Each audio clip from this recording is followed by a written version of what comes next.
Hello students, welcome to LM classes.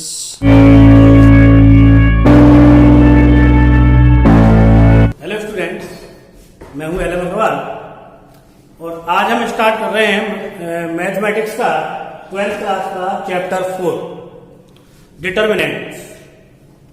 तो इससे पहले आपने पढ़ा था मैट्रिक्स। तो सबसे पहले तो आप दोनों में डिफरेंस समझ लें, मैट्रिक्स और डिटर्मिनेंट में डिफरेंस क्या है। पहला डिफरेंस है सिंबल का, रिप्रेजेंटेशन का। मैट्रिक्स का सिंबल आपने देखा कि मैट्रिक्स का सिंबल ऐसा होता है, या मैट्रिक्स का सिंबल ऐसा भी होता है, या मैट्रिक्स का सिंबल ऐसा भी होता है।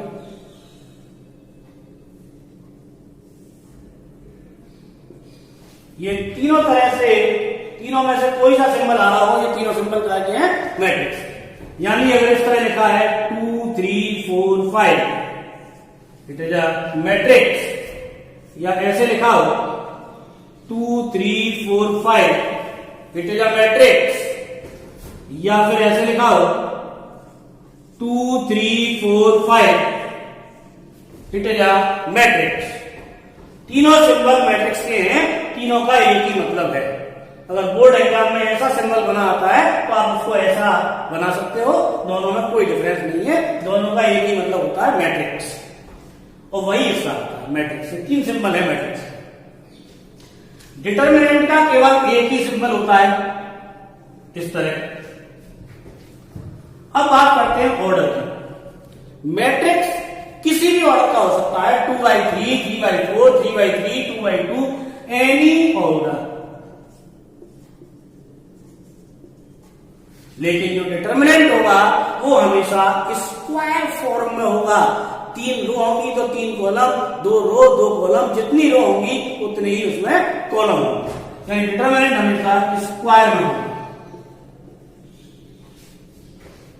अब बात करते हैं वैल्यू की। मैट्रिक्स की कोई वैल्यू नहीं होती है। मैट्रिक्स का मतलब होता है अरेंजमेंट। मैट्रिक्स केवल अरेंजमेंट को कहते हैं। ये जो नंबर्स हमने अरेंज किए हैं इस ब्रैकेट के अंदर, तो इस अरेंजमेंट को ही मैट्रिक्स बोला जाता है। इसकी कोई वैल्यू नहीं होती है, नो वैल्यू।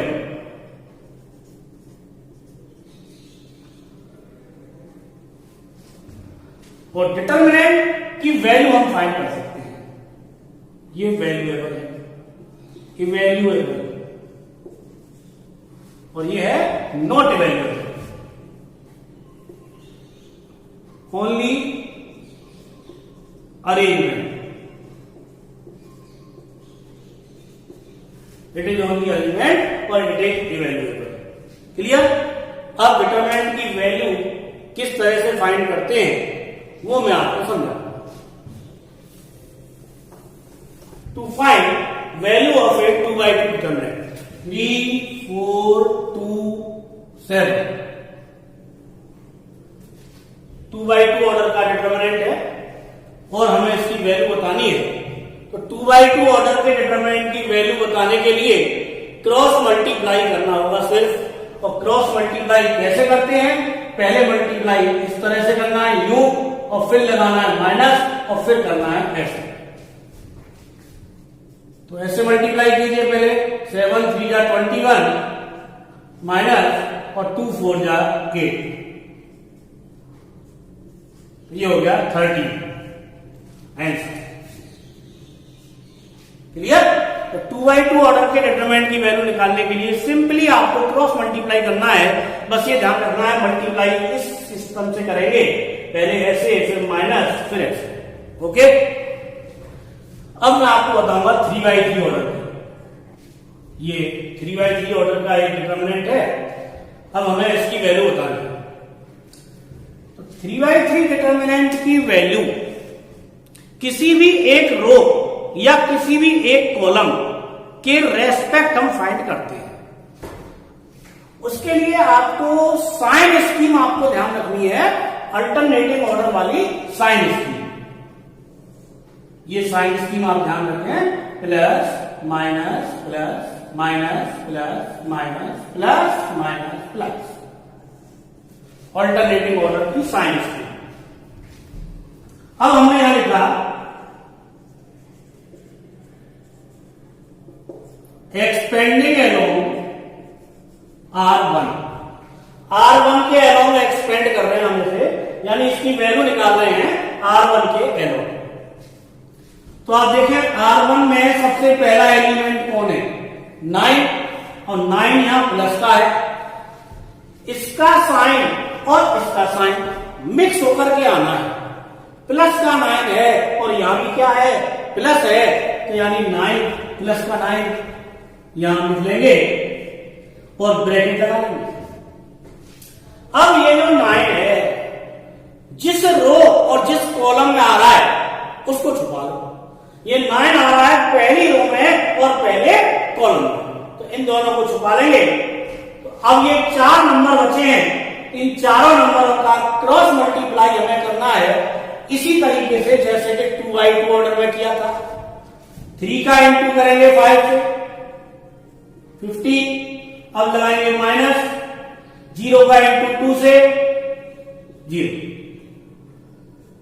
ओके, आप किसके एलोंग कर रहे हैं, R1 के एलोंग। अभी हमने 9 को लिख लिया था, अब किसकी बारी है, 4 की, और 4 यहां प्लस का है लेकिन साइन स्कीम में क्या है यहां माइनस, तो प्लस और माइनस काय में आएगा, माइनस। अब ये 4 लिख लेंगे माइनस का। अब ये 4 आ रहा है पहली रो में और दूसरे कॉलम में, तो इन दोनों को छुपा लो और इन चारों का क्रॉस मल्टीप्लाई करा देंगे 2x2 की तरह। 2 5 या 10 माइनस 2 1 या 2। नेक्स्ट एलिमेंट है 1, और 1 यहां प्लस का है और यहां भी प्लस है, यानी प्लस का 1 आएगा। अब इस 1 को छुपा लेंगे, 1 आ रहा है पहली रो में और तीसरे कॉलम में, इन दोनों को छुपाएंगे। अब क्रॉस मल्टीप्लाई कराइए, इसका मल्टीप्लाई 0 माइनस इन दोनों का मल्टीप्लाई 3, पूरी हो गई R1। अब इसको आप सिंप्लीफाई करेंगे तो इस डिटरमिनेंट की वैल्यू आ जाएगी।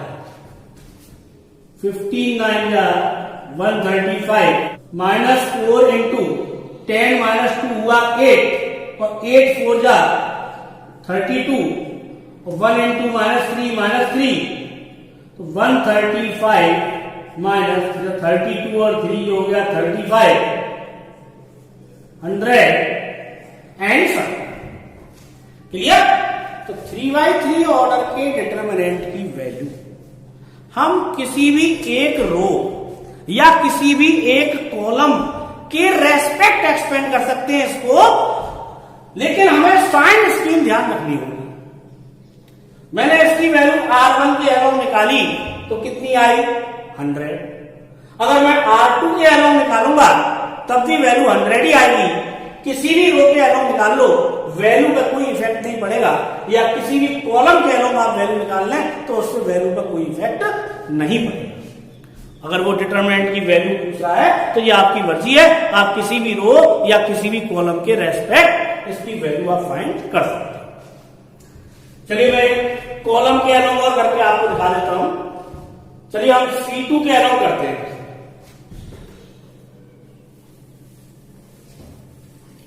Expanding along C2। अब C2 में सबसे पहले 4 है, C2 सेकंड कॉलम 4 है, 4 यहां प्लस का है और यहां पे देखिए इसमें ये 4 काय का आएगा, यहां माइनस है और यहां प्लस है तो काय का आएगा 4 माइनस। अब ये 4 आ रहा है पहली रो में और दूसरे कॉलम में, तो इन दोनों को छुपा लेंगे और इनका क्रॉस मल्टीप्लाई कराएंगे। 5 2 जा 10 माइनस 2 किसके एलोंग कर रहे हैं, C2 के एलोंग। और C2 में तो 4 भी है, 3 भी है, 0 भी है। अभी हमने क्या लिखा था 4, अब बारी है 3 की। 3 यहां प्लस का है और यहां भी प्लस है, तो यानी क्या आएगा, 3 आएगा, प्लस और प्लस प्लस ही रहेगा 3। अब इस 3 को छुपा लेंगे ये 3 आ रहा है सेकंड रो में और सेकंड कॉलम में, इसको और इसको छुपा लेंगे ऐसे और ऐसे, तो ये कोने वाले 4 नंबर बचेंगे कॉर्नर में लिखे हुए हैं। अब इनका क्रॉस मल्टीप्लाई कराइए, 9 5 जा 45 माइनस 1 into 1 1, और नेक्स्ट एलिमेंट है 0। अब 0 को चाहे माइनस का लिख लो चाहे प्लस का लिख लो, उससे कोई फर्क नहीं है, वो तो 0 ही लेना है। क्लियर? अब 0 को छुपा के अगर हम क्रॉस मल्टीप्लाई करेंगे तो वो तो टाइम वेस्ट करने वाली बात है, क्योंकि 0 का इंटू जब उसमें होगा तो वो भी क्या हो जाएगा 0। अब इसी को सॉल्व करो, 10 माइनस 2 8 का इंटू -4 में कर देंगे, 45 माइनस 1 44 का इंटू 3 में कर दो 132, और 132 में से 32 माइनस करो तो क्या आया 100। जब R1 के अलोंग वैल्यू निकाली थी तब भी 100 थी, और C2 के अलोंग निकाली है तब भी आप देख रहे हो वैल्यू 100 ही है। यानी कि 3/3 ऑर्डर के डिटरमिनेंट की वैल्यू किसी भी रो या किसी भी कॉलम के अलोंग आप फाइंड कर सकते हो। क्लियर? अब आप एक क्वेश्चन समझ लें, इफ A बराबर this one then prove that determinant of 3A, इसको मॉड नहीं बोलेंगे, कहीं मॉड 3A बोल दो आप, ये किसका सिंबल है डिटरमिनेंट का, determinant of 3A is equal to 9 times of determinant of A। यानी हमें दो मैट्रिक्सों के डिटरमिनेंट की वैल्यू फाइंड करनी है, हमें A का डिटरमिनेंट फाइंड करना है और हमें किसका डिटरमिनेंट फाइंड करना है 3A का, और A यहां पे क्या है मैट्रिक्स है। अब A तो हमारे पास है और हमें किसकी जरूरत है अब 3A की, और जब किसी भी मैट्रिक्स में 3 का इंटू होगा तो सभी एलिमेंटों में हो जाएगा, यानी ये हो जाएगा 6 9 3 12। अब हमारे पास A भी है और हमारे पास 3A भी है। अब वो कह रहा है डिटरमिनेंट ऑफ A, यानी कि A के ऊपर जो मैट्रिक्स का सिंबल है, इस मैट्रिक्स का सिंबल जब तक रहेगा तब तक तो हम इसकी वैल्यू निकाल ही नहीं सकते, क्योंकि ये क्या है अरेंजमेंट है। अब उसने इस पे क्या लगा दिया है डिटरमिनेंट, यानी अब मैट्रिक्स का सिंबल हटा करके डिटरमिनेंट का सिंबल लगाना है। अब इसकी वैल्यू निकालो क्रॉस मल्टीप्लीकेशन मेथड से, तो 4 2 जा 8 माइनस 3 1 जा 3 5 आ गई। अब फाइंड करेंगे determinant of 3A, 6 9 3 12, cross multiply कर देंगे, 12 6 जा 72 माइनस 9 3 जा 27। अब इनको माइनस कर लेंगे, 12 में से 7 माइनस करोगे तो 5, 6 में से 2 यानी 4। तो आप देख रहे हो ये तो 5 थी और ये आ गई 45, यानी ये इसकी कितनी टाइम्स है 9 टाइम्स है, और प्रूफ भी तो यही करना है। यानी डिटरमिनेंट ऑफ 3A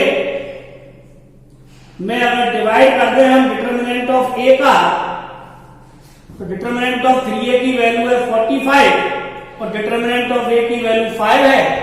5 से ये कैंसिल हो गया 9 टाइम्स। अब क्रॉस मल्टीप्लाई कर देंगे, डिटरमिनेंट ऑफ 3A बराबर 9 times of determinant of A, hence proof. Clear? समझ आ गया ये क्वेश्चन आप लोगों के? चलिए आगे बढ़ते हैं। इक्वालिटी ऑफ डिटरमिनेंट्स, वो दो डिटरमिनेंटों को इक्वल दे देगा, x 2 3 5 बराबर 1 3 4 8। इस तरह से दो डिटरमिनेंटों को इक्वल दे देगा और ये कहेगा find the value of x।